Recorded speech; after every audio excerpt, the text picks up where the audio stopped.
이번 인생의 지침서는 절대로 섣불리 입을 열어서는 안 될 5가지 주제에 대해 다룹니다. 지금부터 시작하겠습니다. 첫 번째, 자신의 부족함을 고백하는 말은 하지 않는 것이 좋습니다. 이번이 처음이라 조금 미숙해도 이해해주세요. 혹은 준비가 덜 되었으니 너그러이 봐주세요. 와 같이 스스로의 미흡함을 사전에 양해를 구하는 경우가 있습니다. 이는 우리가 자신감이 부족하거나 어떤 일을 시작하기 전 걱정될 때 종종 뱉게 되는 말들입니다. 상대방에게 실망을 끼치지 않기 위해 혹은 기대치를 낮추기 위해 이런 예방책을 사용하는 것이지만 사실상 필요 없는 말일 수 있습니다. 왜냐하면 말하지 않았다면 상대방도 인지하지 못했을 것들을 불필요하게 강조하게 되며 문제가 없을 수 있는 상황을 미리 부정적으로 만들 수 있기 때문입니다. 일이 모두 마무리된 후에 이번이 처음이었어요. 또는 중간에 실수가 있었어요. 라고 말할 때 상대방은 오히려 놀라며 잘 해낸 것에 대해 칭찬을 아끼지 않게 됩니다. 우리는 이러한 경험을 생활 속에서 종종 확인할 수 있습니다. 불필요하게 문제를 만들거나 이미 잘 해낸 일을 깎아내릴 필요가 없습니다. 겸손을 빙자해 자신의 약점을 먼저 고백하더라도 그로 인해 상대방에게 준비가 덜 된 사람, 능력이 부족한 사람으로 비칠 수 있으며 이러한 인식을 바꾸기는 어렵습니다. 처음이라고 하면 상대방도 그에 맞춰 평가를 시작하게 되며 사소한 단점조차 부각될 수 있습니다. 또한 이런 말들은 처음부터 상대방을 실망시키거나 본인이 생각했던 것보다 평가를 낮출 수 있습니다. 경쟁 상황에서는 더욱더 조심해야 합니다. 실수하거나 상황이 악화되었을 때 상대방이 내가 먼저 언급한 약점을 들어 비난할 여지를 만들게 됩니다. 발표나 공적인 자리, 경쟁 상황에서는 불필요한 말을 자제하고 자신감을 갖고 당당히 처신하는 것이 자신뿐만 아니라 상대방에게도 이득이 됩니다. 두 번째로 주의해야 할 것은 자신의 패를 너무 일찍 공개하는 것입니다. 협상이나 흥정에서 자신의 생각이나 한계를 너무 솔직하게 밝히는 경우가 있는데 이는 상대방에게만 유리하게 작용합니다. 솔직함이 항상 장점만은 아닙니다. 내 카드를 드러내는 순간 협상의 주도권을 상실하게 되며 상대방은 내 계획에 대비할 시간을 벌게 됩니다. 따라서 자신의 약점이나 한계를 섣불리 드러내지 않는 것이 중요합니다. 부족함이나 미숙함을 사전에 강조하기보다는 일을 마친 후에 사실을 밝히는 것이 더 좋은 결과를 이끌어낼 수 있습니다. 이러한 접근 방식은 같은 상황에서도 상대방의 반응을 긍정적으로 이끌어낼 수 있습니다. 두 번째 주제는 요청받지 않은 충고는 절대 제공하지 않아야 한다는 것입니다. 상대방에게 도움을 주고자 하는 마음에서 출발하더라도 그들이 직접 조언을 구하지 않았다면 이런 행위는 대개 부정적인 반응을 초래할 수 있습니다. 이건 너를 위한 조언이야 라고 시작하는 말은 종종 상대방에게 거만하게 들릴 위험이 있습니다. 이러한 태도는 자신의 생각이 절대적으로 올바르다고 믿는 오만에서 비롯되는 경우가 많습니다. 하지만 이는 옳지 않습니다.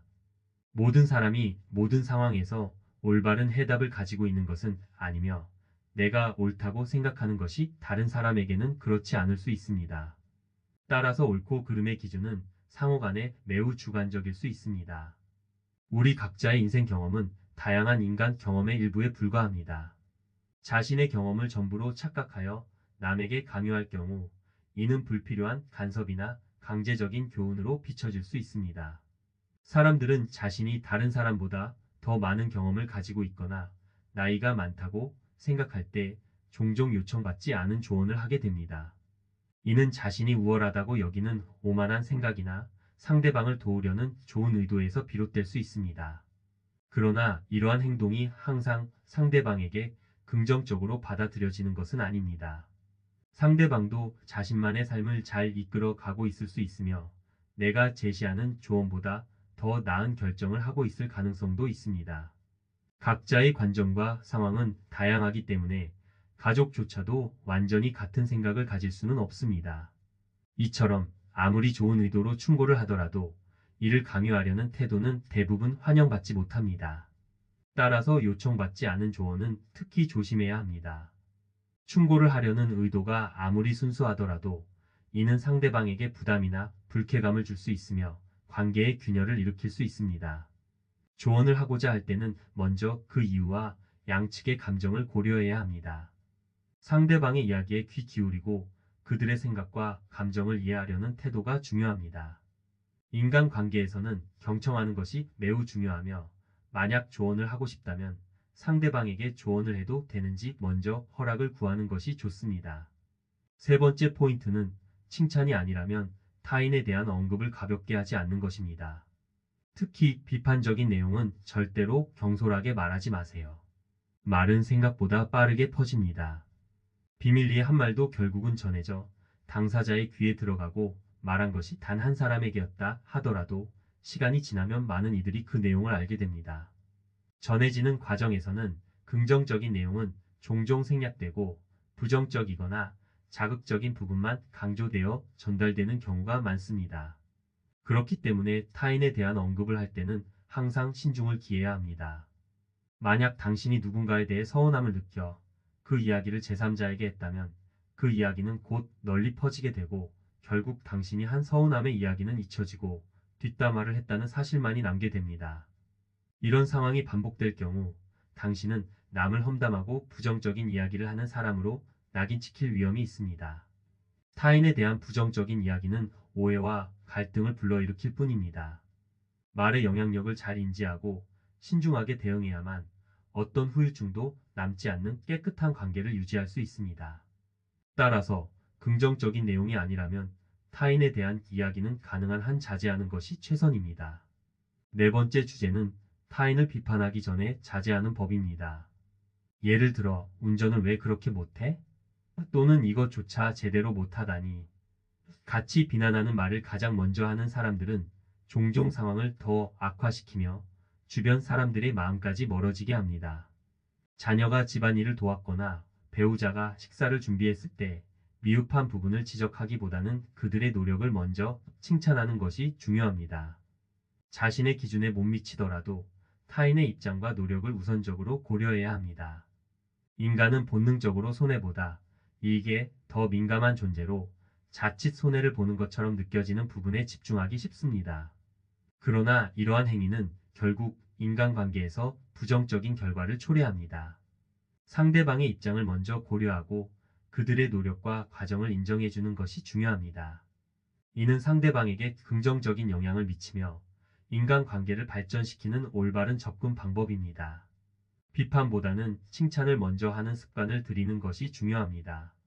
상대방의 잘못된 점을 지적하고자 할 때도 공감하고 예의 바른 태도로 접근하는 것이 중요하며 칭찬할 때조차 냉소적인 태도는 피해야 합니다. 어떤 상황에서도 상대방의 마음과 입장을 먼저 생각하며 말 한마디 한마디를 신중하게 선택하는 것이 관계를 깊고 긍정적으로 만들어갈 수 있는 열쇠입니다. 문제를 지적하기 전에 상대방의 노력을 먼저 인정하고 그들의 의견에 귀 기울이며 그들의 감정을 공감하는 것에서 대화를 시작해야 합니다. 다섯 번째 핵심은 함부로 타인에게 부탁하는 것을 자제하는 것입니다. 자신이 먼저 도움을 주지 않으면서 필요할 때만 다른 사람에게 도움을 요청하는 사람들이 있습니다. 이런 사람들은 자신의 필요만을 우선시하고 평소에는 남의 부탁에 귀를 기울이지 않는 경향이 있습니다. 지혜로운 사람은 타인에게 부탁하기 전에 먼저 도움을 주거나 자신의 의무를 충실히 이행하는 것을 중요시합니다. 타인에게 부당한 요청을 하는 것은 인간관계에서 신뢰를 해치는 행동입니다. 다른 사람에게 부탁하기 전에는 자신이 그들에게 어떻게 도움이 되었는지, 신뢰와 호감을 어떻게 쌓아왔는지 고민해야 합니다. 평소 도움을 주지 않거나 약속을 지키지 않는 사람이 갑자기 부탁을 할 때 이는 관계에 금을 가할 수 있습니다.